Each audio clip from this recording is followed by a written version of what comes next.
Hi friends, good morning. ఎలా ఉన్నారు? I hope అందరూ బాగున్నారనే అనుకుంటున్నాను. ఈరోజు రెసిపీ వచ్చేసి white pasta. Very healthy and tasty కూడా ఉంటుంది. సింపుల్ అండ్ క్విక్గా కూడా అయిపోతుంది. ముందుగా ప్యాన్లో 1 గ్లాస్ ఆఫ్ వాటర్ వేసుకోండి. ఇందులో కొద్దిగా సాల్ట్ కూడా వేసుకోండి. వాటర్ బాయిల్ స్టేజ్కి వచ్చిన తర్వాత పాస్తా వేసుకోండి.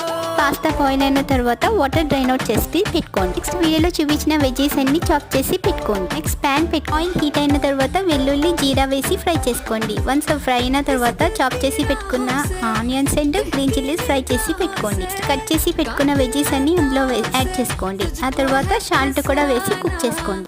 వెజెస్ అన్ని కుక్ అయిన తర్వాత ఒక బౌల్లోకి ట్రాన్స్ఫర్ చేసుకోండి. సేమ్ ప్యాన్ లో బటర్ హీట్ చేసుకోండి. బటర్ మెల్ట్ అయిన తర్వాత 2 స్పూన్స్ ఆఫ్ గోధుమ పిండి వేసుకోండి.